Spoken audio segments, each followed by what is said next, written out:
श्री राम जय जय राम। श्री राम जय जय राम। श्री राम जय जय राम।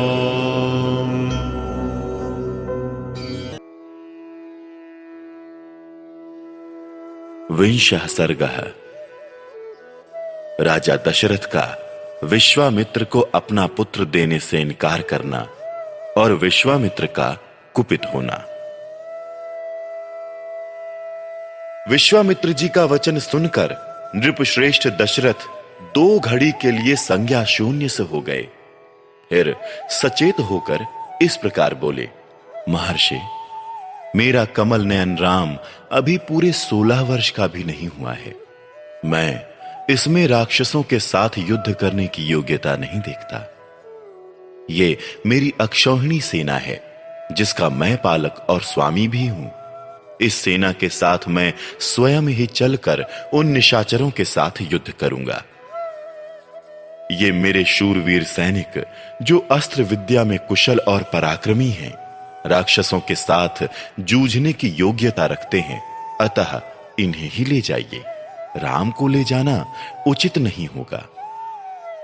मैं स्वयं ही हाथ में धनुष ले युद्ध के मुहाने पर रहकर आपके यज्ञ की रक्षा करूंगा, और जब तक इस शरीर में प्राण रहेंगे तब तक निशाचरों के साथ लड़ता रहूंगा। मेरे द्वारा सुरक्षित होकर आपका नियमानुष्ठान बिना किसी विघ्न बाधा के पूर्ण होगा, अतः मैं ही वहां आपके साथ चलूंगा। आप राम को न ले जाइए। मेरा राम अभी बालक है, इसने अभी तक युद्ध की विद्या सीखी ही नहीं है। ये दूसरे के बलाबल को नहीं जानता है, ना तो ये अस्त्र बल से संपन्न है और ना युद्ध की कला में निपुण ही। अतः ये राक्षसों से युद्ध करने योग्य नहीं है, क्योंकि राक्षस माया से, छल कपट से युद्ध करते हैं। इसके सिवा राम से वियोग हो जाने पर मैं 2 घड़ी भी जीवित नहीं रह सकता।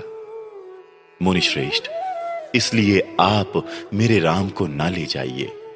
अथवा ब्राह्मण, यदि आपकी इच्छा राम को ही ले जाने की हो तो चतुरंगिणी सेना के साथ मैं भी चलता हूं। मेरे साथ इसे ले चलिए। कुशिक नंदन, मेरी अवस्था 60,000 वर्ष की हो गई। इस बुढ़ापे में बड़ी कठिनाई से मुझे पुत्र की प्राप्ति हुई है, अतः आप राम को न ले जाइए। धर्म प्रधान राम मेरे 4 पुत्रों में ज्येष्ठ है, इसलिए उस पर मेरा प्रेम सबसे अधिक है, अतः आप राम को ना ले जाइए। वो राक्षस कैसे पराक्रमी हैं, किसके पुत्र हैं और कौन हैं, उनका डील डॉल कैसा है। मुनीश्वर, उनकी रक्षा कौन करते हैं। राम उन राक्षसों का सामना कैसे कर सकता है। ब्राह्मण, मेरे सैनिकों को या स्वयं मुझे ही उन माया योधी राक्षसों का प्रतिकार कैसे करना चाहिए। भगवान, ये सारी बातें आप मुझे बताइए। उन दुष्टों के साथ युद्ध में मुझे कैसे खड़ा होना चाहिए, क्योंकि राक्षस बड़े बलाभिमानी होते हैं।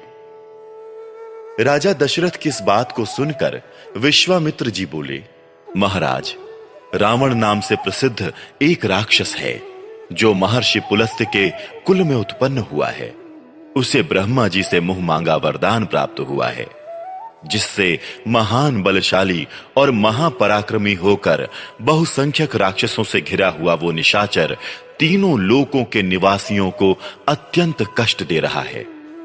सुना जाता है कि राक्षस राज रावण विश्रवा मुनि का औरस पुत्र तथा साक्षात कुबेर का भाई है। वो महाबली निशाचर इच्छा रहते हुए भी स्वयं आकर यज्ञ में विघ्न नहीं डालता। इसलिए उसी की प्रेरणा से 2 महान बलवान राक्षस मारीच और सुबाहु यज्ञों में विघ्न डाला करते हैं।